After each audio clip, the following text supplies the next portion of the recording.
Esta es la continuación de un ciclo de conferencias donde la mayoría de los que están aquí participaron. Veíamos en la pasada todo el tema del globalismo, qué relación tiene con lo que nos enseñan las escrituras, etcétera, etcétera, etcétera. Bueno, este ciclo se llama, ya yo les avisé la vez pasada que era un poco más bíblico, pero no quiere decir que sea esto una iglesia ni mucho menos, ya van a verlo. Este se llama El rol de los cristianos en un mundo gobernado por el mal, y el título de esta primera conferencia es Si la Biblia es la palabra de Dios.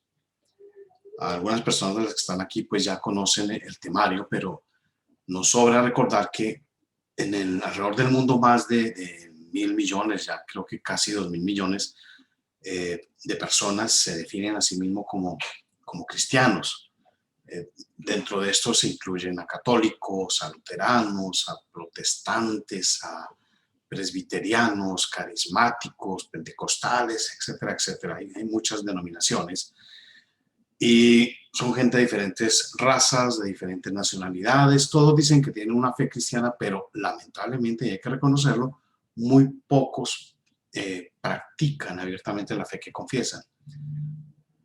Es extraño porque todos sabemos que el libro más difundido en el mundo, en toda la historia de la humanidad, es la Biblia, pero uno se pregunta por qué pocas personas la conocen realmente. Voy a hacerles un breve resumen de lo que contienen las escrituras. Es muy básico. Está dividido en dos secciones. Dicen que el Antiguo Testamento y el Nuevo Testamento. El Antiguo contiene 39 libros en la versión de la Reina Valera. Está escrito originalmente en hebreo y algunas porciones en arameo, que es un lenguaje semítico.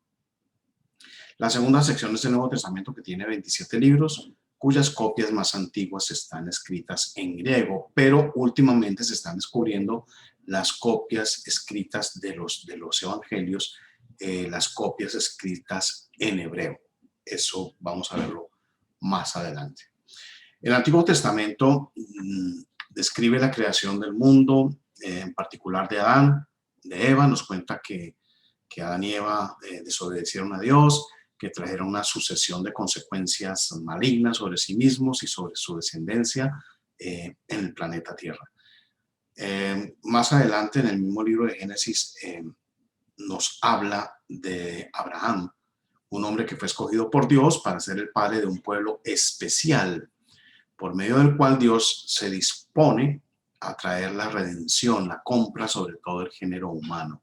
Nos relata la historia de este libro de Génesis también, que este pueblo escogido de Dios se le dio el nombre de Israel, y nos habla del trato de Dios con Abraham, sus descendientes, durante un periodo de cerca de 2000 años. El trato de Dios con su pueblo es muy importante porque gracias a este se nos revelan varios aspectos importantes, del carácter de Dios, de su justicia, de su sabiduría, de su poder, de su misericordia, de su fidelidad, y sobre todo el Antiguo Testamento hace énfasis en la fidelidad de Dios para guardar sus pactos y promesas, tanto para individuos como para naciones enteras. La principal promesa registrada en el Antiguo Testamento dice que Dios selló con un pacto y esa promesa era que Dios enviaría un libertador con la misión encomendada de redimir a la humanidad en todas las consecuencias de la rebelión causada en el jardín de Edén y restaurarla al favor de Dios. El título hebreo de ese libertador es Mesías, que significa literalmente el ungido. Llega el Nuevo Testamento, nos relata el cumplimiento de esa promesa en la persona de Jesús de Nazaret, y así lo indica el título que se le da. En los griegos le decían Cristo, que es la misma palabra para Mesías. Jesús vino a Israel como el ungido que Dios le había prometido a Israel en el Antiguo Testamento. O sea, el Antiguo y el Nuevo forman una unidad donde en el Antiguo vemos las promesas, el carácter de Dios, cómo trata Dios a su pueblo, qué es lo que Él quiere, qué busca, y en el Nuevo Testamento se ve el cumplimiento de la promesa. El Antiguo y el Nuevo Testamento forman una unidad armoniosa de la revelación de Dios y de su propósito para el hombre. Y aquí es donde vamos a empezar a entender la importancia de las Escrituras. Muchas personas a lo largo de la historia han estado dispuestas a dar sus vidas para que este libro, la Biblia, se conserve puro, llegue a todas las personas. Muchos murieron decapitados, quemados en la hoguera, crucificados, ahogados, torturados de mil maneras. Uno se pregunta por qué, ¿qué tiene ese libro? Aparte pues de que dicen que es la palabra de Dios, pero cuando las personas están dispuestas a dar su vida, las personas que lo conocen y que lo han estudiado, están dispuestas a dar su vida para que se conozca, es que algo debe tener más que el sentido místico que mucha gente le da. Martín Lutero era un sacerdote católico y fue quien, después de durante muchos siglos en que la Biblia no se conocía, que estuvo oculta para el común de las personas, él hizo una traducción del latín al idioma normal de su pueblo, el alemán. La imprimió y así este libro se hizo disponible en muchos idiomas más. Los peregrinos, que eso lo hablamos en el siglo pasado, esos que huyeron hacia lo que hoy es Estados Unidos, hayan conseguido impreso y estudiado la Biblia, cosa que la monarquía tiránica no le agradó y por eso los persiguió para asesinarlos. Todo eso lo estudiamos en el ciclo de conferencias pasadas que ya está publicado en YouTube. La pregunta es, si la Biblia tiene todo lo necesario para nosotros, ¿por qué vemos a tantos y a tantos cristianos, creyentes, desesperanzados, apabullados, derrotados sin saber qué camino tomar? En nuestros países, en Colombia, lo que pasa ahora, en muchos lados de Latinoamérica, en el mismo Estados Unidos, claman a Dios y qué está pasando, por Dios, Dios mío, ayúdanos, no saben qué hacer. La respuesta es sencilla. Los cristianos no saben qué camino tomar porque la mayoría de los líderes religiosos desvían la atención de vida a las escrituras hacia sí mismos.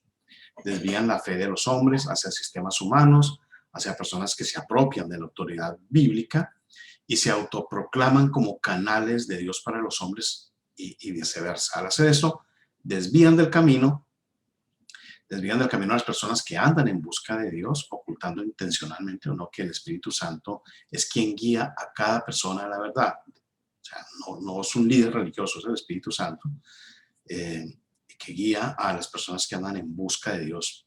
Por eso es que muchas personas no llegan a encontrarlo ni a conocerlo plenamente, tal como Él desea que cada uno de nosotros lo conozca. Muchos cristianos sinceros no encuentran ningún refrigerio en las palabras de Jesús que se encuentran en Mateo 11:28. Quien quiera anotar después lo verifica. Igual lo vamos a subir los textos en el video para YouTube. Dice Mateo 11:28, venid a mí todos los que estáis trabajados, cargados, y yo os haré descansar. Asistimos a una iglesia regularmente, oramos ocasionalmente, hacemos horas de caridad, le cantamos a Dios, alabanzas, vemos los telepadres o los predicadores de muchas denominaciones, hacemos muchas cosas, pero esa carga no se aligera, no hallamos esa promesa de Dios de hacernos descansar. ¿Por qué sucede esto? Porque no tenemos los cimientos sólidos de la fe cristiana. ¿Cuáles son los cimientos?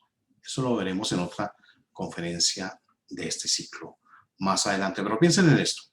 Casi todos los hogares del mundo occidental tienen uno o más ejemplares de las escrituras en sus casas. Casi nadie la lee. Se conforman con abrirla en el Salmo 91, 99, no sé, algo así, y la ponen en un lugar por allá, una especie de altar improvisado, por ahí, en cualquier lado, pensando que el libro con abrirlo va a proteger al hogar y va a traer bendiciones, etcétera, etcétera. Otros van a las denominaciones evangélicas, leen uno o dos versículos, un poco más, sin ningún contexto, hacen una especie de devocional con textos sin ningún contexto, que han servido para que los manipulen y para que jamás lleguen a tener el conocimiento real y sólido que se necesita sobre las escrituras. En ese ciclo de conferencias pasadas hablamos del origen del humanismo, que muchos llaman hoy globalismo, nuevo orden, etcétera, y mencionamos que el humanismo surge en ese jardín del Edén y que quien más defendió la tesis de que el hombre pueda gobernarse sin necesidad de Dios como ser humano, no Satanás, fue una persona que se llamaba Nimrod. Las tradiciones de esa adoración pagana del dios Sol fueron establecidas en Babilonia mucho antes de que el asunto de la Torre de Babel pasara. Pero fue durante el reinado de Nimrod que esta tradición de la oración al sol fue propagada a través del mundo mediante los vestigios de lo que llamamos el sistema religioso de Nimrod. Dice la Biblia acerca de Nimrod, dice, Cus engendró a Nimrod, quien llegó a ser el primer poderoso en la tierra. Este fue vigoroso, cazador delante de Jehová, por lo cual se dice, así como Nimrod, vigoroso cazador delante de Jehová. Génesis 10, 8 y 9. Primer libro de Crónicas 1:10 dice, Cus engendró a Nimrod, y este llegó a ser poderoso en la tierra. En el idioma hebreo, el significado del nombre de Nimrod tiene relación con la palabra marad, que significa rebelarse. En el idioma arameo es gabarun, que significa exaltarse a sí mismo. La palabra poderoso en hebreo es gibor, lo que significa designar a alguien violento, a un guerrero valiente, un poder tiránico. Esto nos indica que Nimrod se convirtió en el primer gobernante tirano y globalista del que tengamos noticia. Nimrod personifica esa voluntad humana por establecer su independencia de la voluntad de Dios. Nimrod fue el 13º sucesor desde Adán por la línea genealógica de Cam. Nimrod fue el creador e inspirador, el principal arquitecto de la Torre de Babel y de la ciudad original de Babilonia, que junto con Erech, Akkad, Calné constituyó el comienzo de su reino en Mesopotamia. Siglos después, Babilonia sería uno de los grandes imperios. Incluso lo menciona Daniel. Daniel fue cautivo del imperio romano del imperio babilónico bajo Nabucodonosor. Nimrod edificó 4 ciudades más que van a tener una especial importancia en las escrituras, y por eso cuando las vamos a mencionar veremos por qué Dios actúa con estas ciudades sin ser, digamos, parte del reino de Israel. Pero bueno, esas 4 ciudades dieron origen a la forma de gobierno humana que con distintas características sigue imperando en el mundo hoy en día. Esa es la importancia. La palabra delante, cuando dice la Biblia delante de Jehová, en el idioma hebreo es livnei, lo cual es utilizado en sentido de oposición, o sea, era un enemigo de Dios. Luego de eso, Dios escoge a Israel, de Nimrod, lo escoge como el pueblo escogido para ser su representante, un reino de sacerdotes para reconciliar al mundo y llevarlo de vuelta a la adoración del único Dios verdadero. Pero Israel termina inventando su propia religión con miles de mandamientos agregados a los simples mandamientos de Dios, a pesar de las instrucciones explícitas de que a nadie le es permitido agregar o sustraer ni un solo mandamiento de entre las palabras que fueron exclamadas del monte Sinaí y que se conocen en el Pentateuco. Dice Deuteronomio 4:1-2, esto es muy claro. Ahora pues, oh Israel, escucha los estatutos y los juicios que yo os enseño para que los ejecutéis, a fin de que viváis y entréis a tomar posesión de la tierra que el Señor, el Dios de vuestros padres, os da.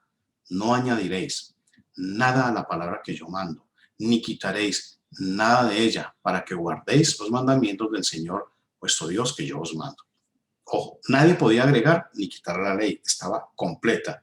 Los rabinos hebreos le agregaron y le quitaron lo que quisieron. Igual hicieron los pontífices católicos, los líderes reformadores, que conocemos como protestantes, caen en el mismo pecado, repiten como loros lo que la tradición de sus líderes dicta como ley, obedeciéndolos y se alejan de Dios. En el ciclo anterior veíamos que en la tradición rabínica se hablaba de 2 tipos de revelaciones divinas, una dada por escrito a Moisés y otra que nadie conocía, sino unos pocos privilegiados, los líderes religiosos. Era una tradición oral que se había dado supuestamente a Moisés de manera oral. Ante esto, cualquiera que decía, bueno, por ejemplo, ellos tenían una tradición de que había que obedecer más lo que decían los hombres que lo que decía Dios, que eso se lo había enseñado Dios oralmente a Moisés. Y cuando él le preguntaba, pues, ¿dónde está eso? Dice, bueno, el Señor me habló, el Señor nos dijo esto, esa es la tradición oral. Hoy día pasa exactamente lo mismo. Estaba, por ejemplo, en los católicos la tradición choca con lo que dicen las escrituras, y cuando uno pregunta cuál es el sustento de las escrituras de tal o cual enseñanza, ellos dicen, no, eso es parte de la tradición, y ante eso uno queda igual. Los líderes protestantes, los líderes evangélicos, ellos dicen, el Señor me habló, me dijo tal cosa, me dijo que tienes que traerme tu dinero, donarme tu casa, lo que sea. Nadie puede objetar ante eso del Señor me habló, porque eso sería parte de una tradición oral divina expresada, según ellos, directamente por Dios. Todo eso sucede hoy en día. A pesar de que, según ese texto que leímos de Deuteronomio, toda persona que esté bajo ley tiene que cumplir la ley sin salirse de esa, y que está obligada a preservar ese sistema de leyes en su totalidad en todo momento, que no existe ninguna posibilidad de observar unas partes de la ley y las otras no, y que tampoco existe posibilidad de observar la ley solamente en algunos momentos y dejar de hacerlo en otros. Hay muchas personas, muchos líderes religiosos, sobre todo protestantes, que dicen que hay que aplicar, guardar el sabbat, sí, pero no hacer sacrificios de corderos que formaban parte de la ley, o que hay que diezmar, una cosa que forma parte de la ley, pero no hacer otra cosa. O sea, ellos acomodan las escrituras de acuerdo a sus propias conveniencias. Así lo hacen. Entonces, hay que enfatizar aquí una cosa. La palabra de Dios es la máxima autoridad. La autoridad es la palabra de Dios. Una de las cosas que es, por las cuales Jesús se enfrentó a los judíos, justificando la afirmación que hizo de que él era el Hijo de Dios, un hecho que los judíos rechazaban, Jesús les dijo, para darle respaldo a su testimonio, y citó una parte del Antiguo Testamento que está en Juan, esto lo voy a leer, está en Juan 10, 34 al 36, dice: ¿no está escrito en vuestra ley, yo dije dioses sois? Si llamó dioses a aquellos a quienes vino la palabra de Dios, y la escritura no puede ser quebrantada, al que el Padre santificó y envió al mundo, vosotros decís tú blasfemas porque dije Hijo de Dios soy. No vamos a entrar ahorita en este tema de lo que dijeron, de si es hijo de Dios o no, sino hay dos maneras en que Jesús llama a la Biblia. Lo llama palabra de Dios y lo llama escritura. Cuando Jesús dijo que la Biblia era la palabra de Dios, estaba indicando que las verdades contenidas en ella no proceden de hombres, sino proceden de Dios. Aunque hubo muchos hombres que fueron usados de diferentes maneras para poner la Biblia a disposición de todo el mundo, todos ellos no fueron más que instrumentos, mensajeros. El mensaje y la revelación bíblica no fueron en ningún caso producto de origen humano, sino del mismo Dios, lo dice Jesús. Cuando Jesús dice aquí en este mismo texto, dice, si les dijo a aquellos a quienes vino la palabra de Dios y la escritura, no puede ser quebrantada, palabra de Dios y escritura. Cuando dice escritura, hay una limitación de esto que significa, escritura significa literalmente, es obvio, lo que está escrito. La Biblia no contiene todo el conocimiento o el propósito de Dios para cada aspecto de nuestra vida. Tampoco contiene todos los mensajes divinos inspirados por Dios que Él dio alguna vez por medio de los profetas o por medio de muchos instrumentos humanos. De hecho, hay momentos en las escrituras, cosas que dicen, como dijo el profeta, tal cosa, pero uno no encuentra eso que dijo el profeta dentro de la Biblia. Hay cosas, pronunciamientos de profetas cuyas palabras la Biblia no registra. Entonces vemos que aunque la Biblia es veraz, es autorizada, es selectiva, revela en primer lugar la naturaleza y las consecuencias del pecado y la forma de librarse del mismo y de sus resultados mediante la fe en Cristo. Demos otra leída. Y la escritura no puede ser quebrantada. Juan 10:35. Eso significa que la Biblia reclama para sí misma una autoridad suprema.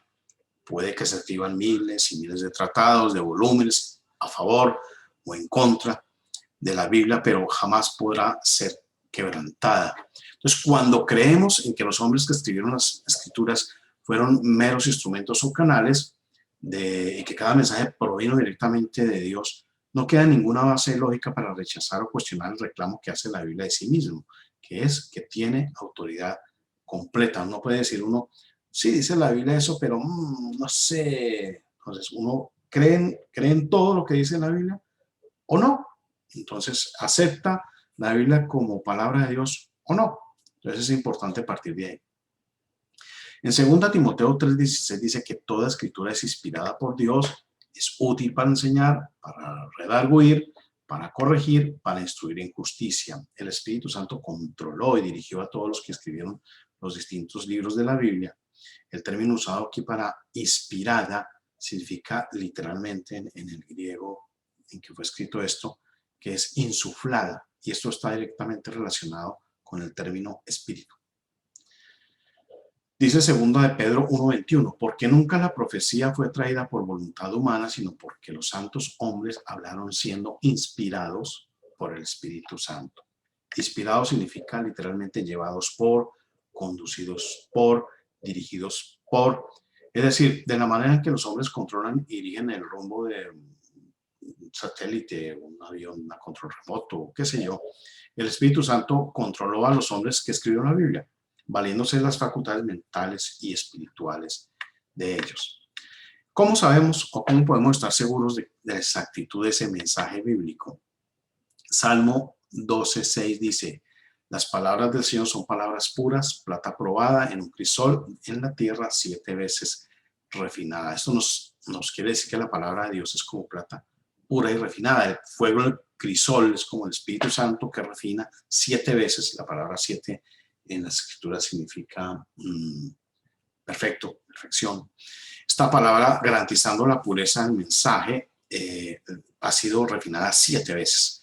El Espíritu Santo puede, y de hecho lo ha hecho, lo hace, purgar cualquier rastro de error humano para que el mensaje llegue puro al hombre.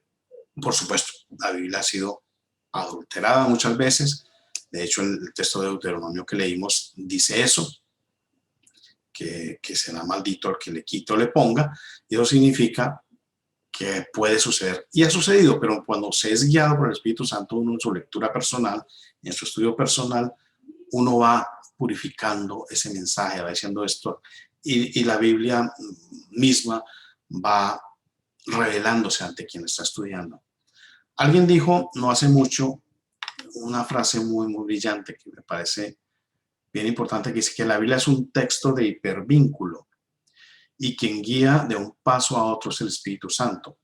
¿Qué es un hipervínculo? El hipervínculo es una conexión directa entre dos espacios virtuales. Es un término que se usa en el mundo digital. Es la forma más rápida que existe en Internet de llegar de un punto a otro. Un link. Entonces le da clic y nos manda al otro lado, otro documento, a otro sitio. Apenas leí esto, entendí. Son esas palabras azules subrayadas. Por ejemplo, cuando uno lee a Ezequías o a cualquier profeta, está un ejemplo.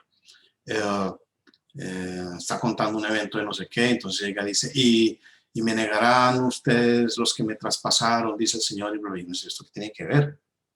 Está hablando de una cosa, pues a otra. Por eso los estudiosos de la Biblia pudieron predecir que estos textos aplicaban a Jesús. Usaban esos hipervínculos, no por sí mismos, sino porque el Espíritu Santo los guiaba. Es como si cada palabra, cada frase fuera un hipervínculo que conduce a otra parte diferente de la Biblia. Si uno no conoce toda la escritura, no se puede ir de un enlace a otro. No se sabe lo que está pasando. Se queda uno perdido para siempre. Si uno no conoce bien las escrituras, si no las ha leído completamente, esos links, ese hipervínculo, no funciona. No va a funcionar. Entonces, tampoco funciona si el Espíritu Santo no hace de guía. Es el que da clic del hipervínculo. Por eso no le funcionaron a Satanás, porque uno dice, es unas preguntas que uno se hacía de pequeño, tal vez no todos, pero yo me las hacía. Si Satanás conoce las escrituras, si se las y mencionó incluso al mismo Jesús, se hizo una guerra de textos, ¿cómo, por qué caray el tipo va a matar a Jesús si se está clavando el cuchillo él mismo? O sea, él no conocía las escrituras, no conocía esos hipervínculos, no le funcionaron esos links, porque no tenía el decodificador que era el Espíritu Santo. Por eso jamás pudo descifrar que Jesús era el Mesías. Por eso Satanás jamás pudo saber, enterarse que la liberación, la muerte de Jesús traería liberación a la humanidad. Eso lo entendió demasiado tarde. La Biblia es eterna y autorizada, no solamente funciona en el pasado, sino funciona ahora. Y funciona para muchas cosas que mucha gente ignora, no solamente para mejorar su vida personal, sino para mirar la manera como funciona mejor un Estado, una sociedad. Sirve para cambiarlo. David fue el hombre que más claramente tuvo la certeza de la verdad y la autoridad de la palabra de Dios. Él dijo, para siempre, oh Señor, tu palabra está firme en los cielos. En el Salmo 119, 89, y en el Salmo 119, 160 dijo, la suma de tu palabra es verdad y eterno es todo juicio de tu justicia. David nos muestra que toda la palabra de Dios, no una parte de ella, sino toda, la suma de toda la palabra de Dios, es el que trae liberación, el que trae salvación. O sea, si uno no la conoce toda, no funciona. Si uno solamente lee un texto o dos textos y trata de aplicarlos o mirar cómo se acomodan a los deseos de uno, no va a funcionar.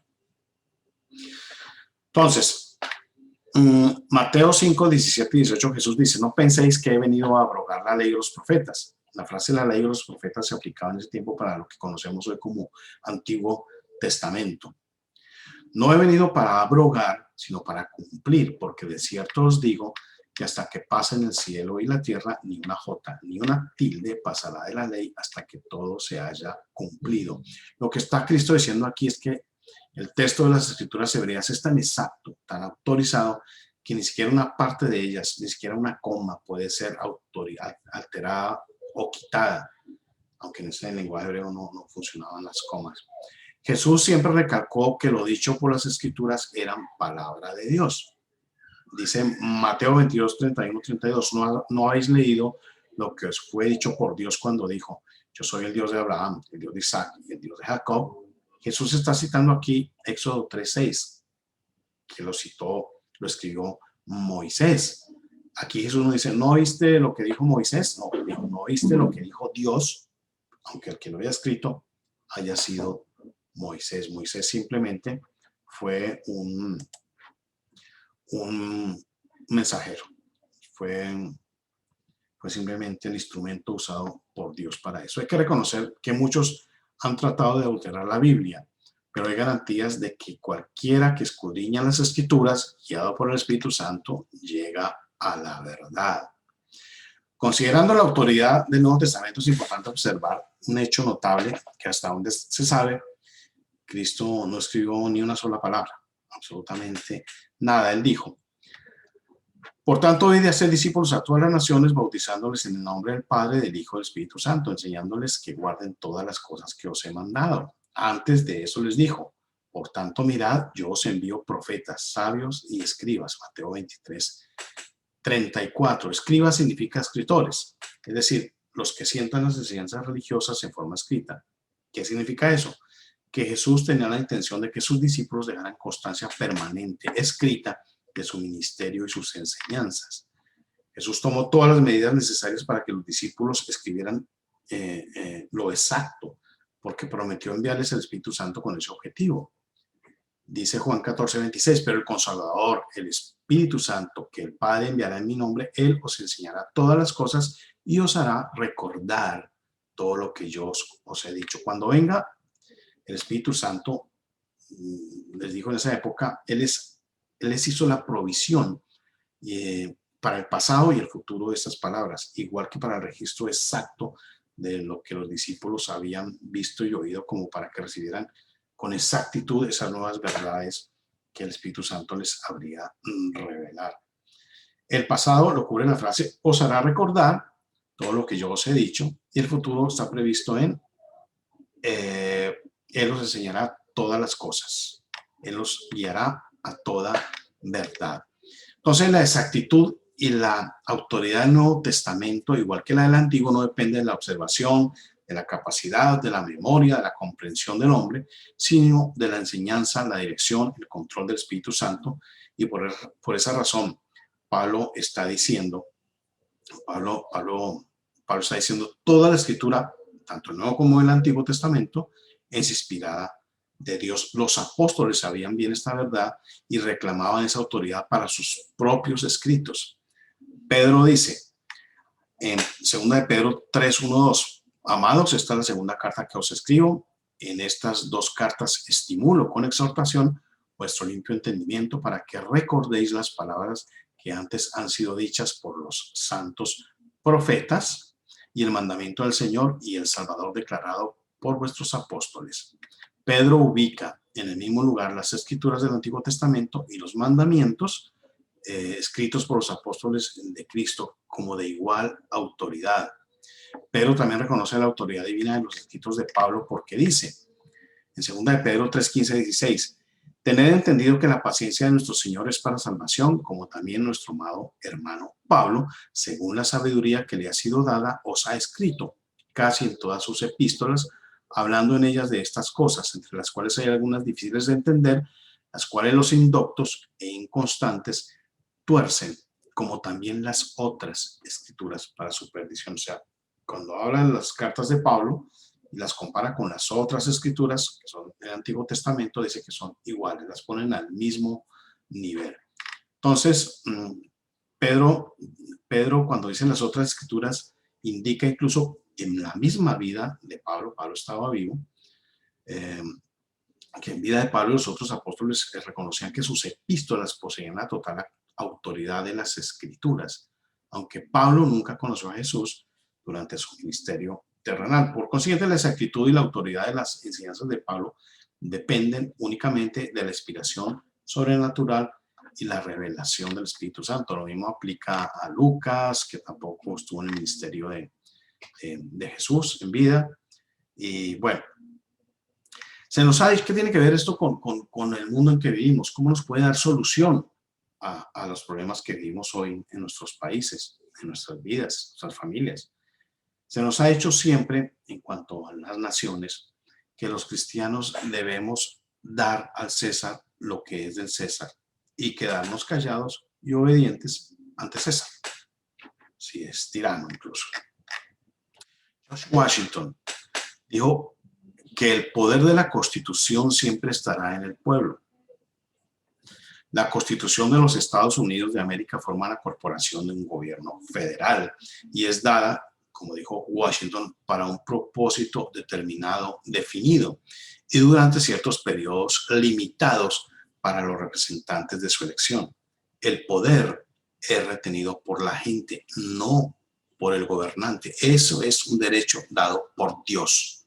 Y si no lo sabemos, porque no conocemos las Escrituras, no podemos reclamarlo. Esa es la esencia de la libertad, el poder de elegir. Elegimos. ¿Por qué sucede si los cristianos votamos mal o elegimos mal? Elegimos lo que es imperfecto. Esto lo hacemos cada vez que elegimos a un hombre, algunas veces unos más imperfectos que otros, pero cada vez que elegimos lo que es imperfecto, siempre conservamos el derecho de elegir nuevamente. No convertimos a un gobernante en digamos, sistema creado por cristianos. Así que el poder de la Constitución se delega para propósitos definidos por un periodo limitado a los representantes de nuestra elección. Y es por eso que la idea de entregar a César lo que es de César no encaja hoy en día, porque en Estados Unidos específicamente no tenemos un César. Nosotros somos quienes elegimos al César y nos reservamos el derecho de elegir a nuestros representantes nuevamente para que no terminemos bajo un César. Es algo muy diferente a lo que estaba pasando en la época de Jesús. Allá había un César, un tirano, un imperio que no era elegido democráticamente. Washington, nos quedan 3 minutos. Washington continúa diciendo que cada vez que se ejecuta la Constitución en contra de los deseos del pueblo, sus funcionarios, a quienes pusimos en el gobierno, pueden ser removidos de su cargo sin ninguna duda. Ahora nos encontramos en una situación en la que por más de medio siglo hemos tenido socialistas ateos que han invadido los puestos de poder, porque no hemos elegido personas que crean en Dios y en los derechos dados por Dios. No hemos elegido personas que limiten el poder del gobierno federal para hacer lo que el César moderno quiera hacer. En la época de los peregrinos, ese César era el rey de Inglaterra, y ese César de esa época estaba quitándole a las personas los derechos dados por Dios. Los peregrinos, conociendo las escrituras perfectamente, sabían que había derechos que Dios le había dado y nadie le podía quitar. Ese rey era el jefe de la iglesia en Inglaterra y lo sigue siendo hasta hoy en día. Para esa época, ese rey, ese César, hacía allanamientos, incautaciones ilegales, donde el ejército británico podía entrar en las casas de cualquier persona, tomar cualquier cosa que pudieran. Hoy en día pasa algo parecido en otro ámbito. Nos quitan las computadoras, nos censuran cualquier información en Facebook, en Twitter, en cualquier red social, en Internet. En la época del rey de Inglaterra y los peregrinos, la gente del rey era la gente del rey era esa agencia de seguridad, ese servicio de inteligencia, ese high-tech de su generación, y el pueblo nunca les dio autoridad para hacer eso. Por eso es que los peregrinos se rebelaron y decidieron huir hacia América para establecer un nuevo gobierno, un gobierno que podríamos y deberíamos reemplazar cada vez que sus líderes fallen y nos quiten esos derechos inalienables que Dios nos dio. Un gobierno que podríamos sustituir si alguna vez violentan ese derecho en particular, un derecho particular dado por Dios. Hasta aquí vamos entendiendo que para eso hay que conocer perfectamente las escrituras para saber qué nos está dando Dios, qué derechos no nos puede quitar ningún hombre, ningún César. Entonces, todo este tema de por qué insistimos en que debemos conocer las escrituras y tener en cuenta que son palabra de Dios, es porque si son palabra de Dios, los mandamientos son palabra de Dios, los derechos que nos da Dios podemos encontrarlos en las escrituras y pues nadie puede quitárnoslo. O sea, ¿de qué manera Dios le dice a la humanidad, estos son los derechos que yo le doy, estas son las órdenes que yo le doy? Por las escrituras. Pero cuando un gobernante, sea seglar o sea un gobernante religioso, dice, un momentico, yo soy aquí el intérprete, soy el canal de Dios, entonces Dios me está diciendo esto, me está diciendo que me den su dinero, me está diciendo que me obedezcan en todo, y eso es lo que tienen que hacer porque Dios me habló. Entonces, cuando nos dice eso, no tenemos manera de contrarrestar lo que está diciendo, sea autoridad civil, sea autoridad religiosa.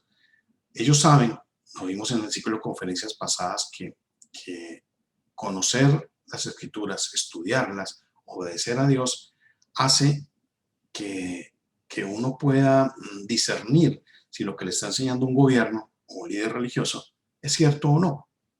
El Imperio Romano cae básicamente por eso, porque los romanos que comenzaron a convertirse a Cristo ya podían enterarse que el César no era el poderoso, el Dios en la tierra, y que tenía que actuar de cierta manera si quería que los cristianos sujetos a ese imperio, a ese gobierno, a lo que sea, obedeciera. Siempre se lo obedecía al César cuando no estuviera en desacuerdo, cuando no se opusiera a lo que decían las escrituras. Pero si no las conocemos, pues no podemos hacer absolutamente nada. Y por eso es que, como lo veíamos al principio de esta conferencia, los gobernantes y los líderes religiosos no quieren que conozcamos las escrituras. No les interesa absolutamente porque saben que pierden su poder.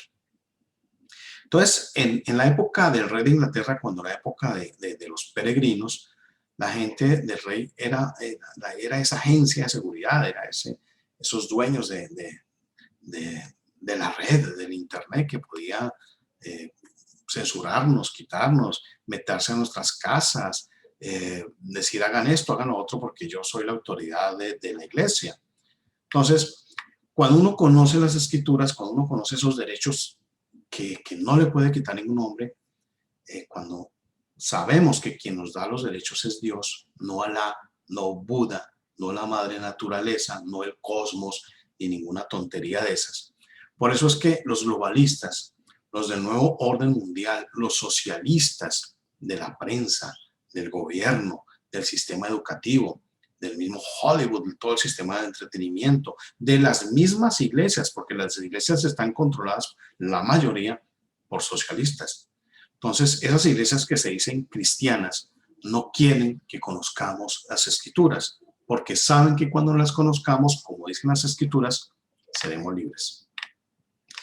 Quien se empeña en dar a conocer la verdad, termina preso, asesinado, exiliado, censurado, acallado de alguna manera.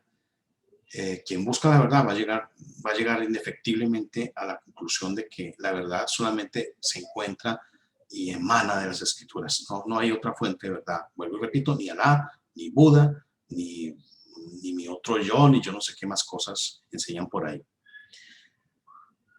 Sabiendo esto, conociendo las Escrituras perfectamente, por eso es que podemos y sabemos que hay que pedirle a Dios que desenmascare a George Soros, que desenmascare a los líderes del nuevo orden mundial, que desenmascare a los globalistas, a Shield, a los Rothschild, que desenmascare todos esos intereses bancarios que han relegado y convertido al mundo básicamente en un esclavo, en un ejército de esclavos dispuestos a servirle a una banca mundial. Eso existe y lo hemos sufrido, lo vimos ahorita en las últimas elecciones en Estados Unidos, donde la media, los medios, la prensa, el internet censuró una cosa que ocurrió acá y bueno, pudieron hacerlo porque tienen el poder. Entonces, podemos orarle a Dios para que todo eso salga a la luz. Pedimos también que a los políticos, a los políticos en quienes hemos creído se les demuestre que no son más que personas viles que usan el nombre de Dios para salirse con la suya, aunque sabemos, y eso lo dice la Biblia, que el gobernante de este mundo es Satanás. Eso lo dice la Biblia y podemos entender también por qué entonces suceden este tipo de cosas. Porque cuando decimos, si Dios es el que gobierna el mundo, ¿por qué las guerras? ¿Por qué no sé qué? ¿Por qué dice cuántas? Es que Dios no tiene poder, se hace el tonto, no le interesamos, es un tipo que no tiene piedad. Pero cuando leemos las Escrituras nos enteramos, sabemos que el gobernante de este mundo es Satanás, ni más ni menos. Entonces, aunque el gobernante de este mundo es Satanás, quien conozca y obedezca las Escrituras queda libre de su dominio y pasa a ser parte del reino de Dios. Y cuando los siervos de Dios son muchos en una nación, las cosas empiezan a funcionar. Por eso lo vimos la vez pasada, en el ciclo anterior, mucha gente del mundo, alrededor del mundo de las naciones, odian a Estados Unidos, porque es un país levantado sobre principios cristianos, teniendo como fuente de sabiduría y de derecho a Dios. Por eso lo odian, no es porque sean gringos o rubios o ojos claros o nada, es porque es una nación cristiana, no es más, y no hay ninguna otra nación que yo conozca como Estados Unidos. Entonces, aunque el gobernante de este mundo es Satanás, Dios no cubre el pecado de la parte culpable. Dice Mateo 7:24 al 27, ya vamos a acabar. Cualquiera pues que me oye estas palabras y las hace, le compararé a un hombre prudente que edificó su casa sobre la roca. Descendió lluvia, vinieron ríos, soplaron vientos, golpearon contra aquella casa y no cayó porque estaba fundada sobre la roca. Pero cualquiera que me oye estas palabras, la Biblia, las Escrituras, y no las hace, le compararé a un hombre insensato que edificó su casa sobre la arena, descendió lluvia, vinieron ríos, soplaron vientos, dieron con ímpetu contra aquella casa y cayó. Y grande fue su ruina. La diferencia entre estos dos hombres no están en las pruebas a que fueron sometidas sus casas. Cada casa soportó la lluvia, los ríos, los vientos, etc. Cristo no promete una vida sin problemas. Al revés, en Hechos 14:22 dice que es necesario que a través de muchas tribulaciones entremos en el reino de los cielos. Y esto también lo entendemos, pues no es que Dios quiera que suframos, es que estamos viviendo en un mundo gobernado por Satanás. Y salirnos de ese mundo, obedecer las Escrituras y tener esas bendiciones, cuesta un trabajo. Entonces, cualquier camino al cielo libre de tribulaciones es un engaño, no nos conducirá a él. Es falso lo que enseñan los líderes religiosos, de que vengan a mí y tendrán lujos y dinero y conquistarán las naciones. Eso es carreta. La Biblia no nos enseña eso, pero sí nos enseña que entre más personas conozcan de Dios, entre más personas obedezcan las Escrituras, pueden a ser una nación que tenga ciertos privilegios, ciertas bendiciones que el resto de naciones no tienen. Ese es el caso, lo repito, de Estados Unidos. Fue fundada sobre esos valores morales absolutos de las Escrituras, por eso tiene tantos enemigos, por eso han sido infiltrados por los socialistas, por eso se apoderaron de Hollywood, se apoderaron de la gran prensa, se apoderaron del control de la educación, y los cristianos dormidos lo permitieron. Lo permitieron, es así de sencillo. Y lo permitieron porque muchos se olvidaron de seguir consultando las Escrituras y obedecer las Escrituras. Entonces, hablando de esto, de esta parábola entre los dos hombres que construyeron su casa, uno sobre la roca y el otro sobre la arena, hay una diferencia entre estas dos casas y entre estas dos casas de los hombres. El hombre prudente la edifica sobre la roca, que la Biblia nos identifica que es Cristo. El insensato sobre la arena, o sea, sobre el humanismo, sobre algo alejado de Dios. ¿Qué quiere edificar? ¿Qué quiere decir edificar sobre la roca? Edificar sobre Cristo. Mateo 7:24, vuelvo y lo leo, dice: cualquiera que me oye estas palabras y las hace, le compararé a un hombre prudente que edificó su casa sobre la roca. Edificar sobre la roca, sobre Cristo, es escuchar, hacer lo que Cristo dice. Una vez puesto el fundamento, Cristo la roca en nuestra vida, edificamos sobre ese fundamento, escuchando y cumpliendo la palabra de Dios, haciéndola, aplicándola diligentemente en nuestra vida. Eso nos beneficia a nosotros, a nuestra familia, a nuestra nación.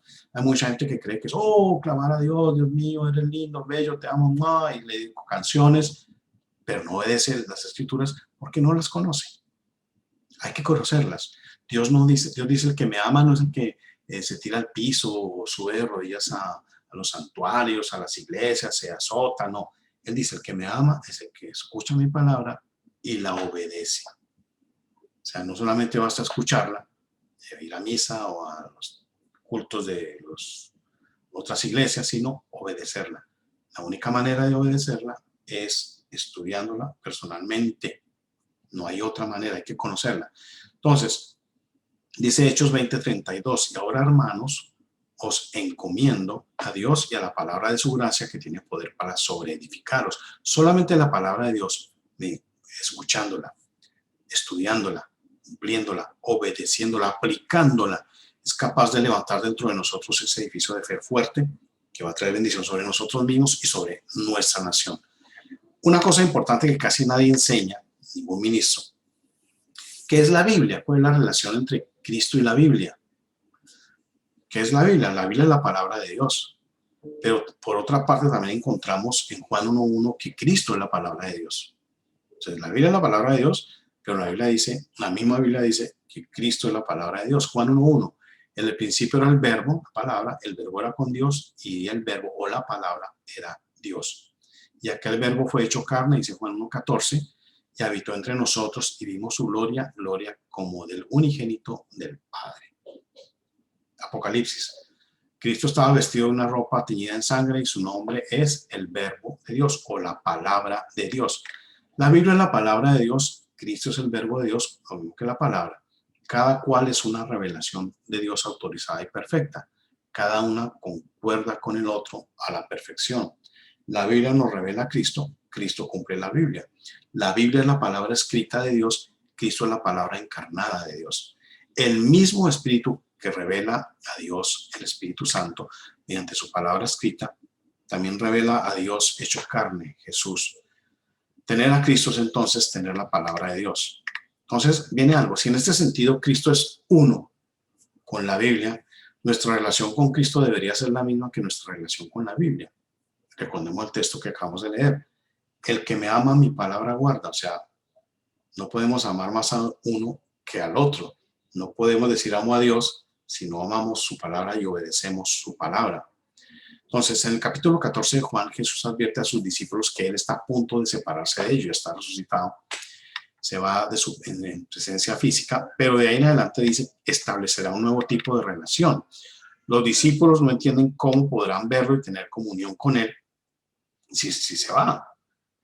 Dice Juan 14:19, todavía un poco y el mundo no me verá más, pero vosotros me veréis. Aquí está diciendo, el mundo no me verá, pero ustedes, mis discípulos, me verán. Jesús es claro al afirmar que el mundo no lo verá, pero que sus discípulos sí. Con extrañeza, Judas, dice el texto, no el Iscariote, sino el otro, pregunta, Señor, ¿cómo es que te manifestarás a nosotros y no al mundo? Juan 14, 22. Es decir, Señor, ¿cómo es posible que te manifiestes a nosotros, tus discípulos, y el resto, quienes no lo son, no te manifiestes?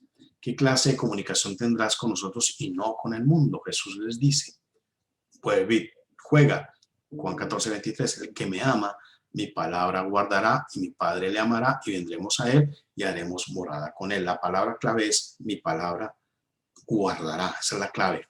La diferencia entre el verdadero discípulo y quien no lo es que el discípulo guarda, obedece la palabra de Dios.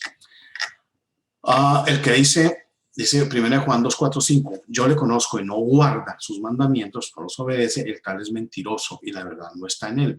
Pero el que guarda su palabra, en este verdaderamente el amor de Dios se ha perfeccionado, por esto sabemos que estamos con él. Guardar la palabra es lo que nos distingue como discípulos de Cristo, esa es la prueba de que amamos a Dios. También, guardando la palabra de Dios, hacemos posible que Cristo se manifieste y que el Padre y el Hijo vengan a nuestra vida y hagan morada en nosotros. ¿Qué significa Dios para cada uno de nosotros? La respuesta es, ¿qué significa la palabra de Dios para cada uno de nosotros? Es lo mismo. Y esto, repito, no solamente es para que lo apliquemos a una cosa, nos volvamos unos místicos y nos olvidemos del mundo alrededor, sino esto aplica directamente para conocer, lo repito, los derechos que Dios nos da y que ningún hombre nos puede quitar. Si conocemos las Escrituras, conocemos esos derechos, podemos exigirlo, sabemos que podemos tener un tipo de rebeldía para no obedecer a los gobernantes que estén en oposición a Dios. Esa es la importancia de las Escrituras. Vamos a seguir el próximo miércoles con algo un poco más,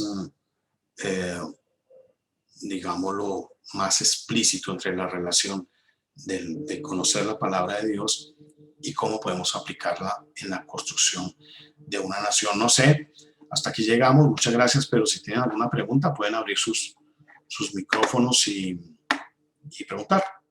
Entonces, pues no siendo más, les agradezco. Espero que vernos el próximo miércoles. El próximo viernes, el miércoles vamos a desarrollar algo que habíamos hablado acá. ¿Quién gobierna este mundo? Si lo gobierna Dios o Satanás. Muchos cristianos, muchos líderes religiosos reformados, incluso dicen que aquí gobierna es Dios. Entonces mucha gente no comprende por qué pasa lo que pasa. Si gobierna Dios, entonces Dios es un perverso, Dios se goza con nuestro sufrimiento, ¿o qué es lo que sucede? Vamos a ver esa parte el próximo miércoles. Les agradezco mucho, que estén muy bien y nos veremos. Les envío el link al mismo correo electrónico. Gracias. Gracias, Ricardo. Adiós. Muchas gracias, hasta luego. Adiós. Gracias, Dios lo bendiga.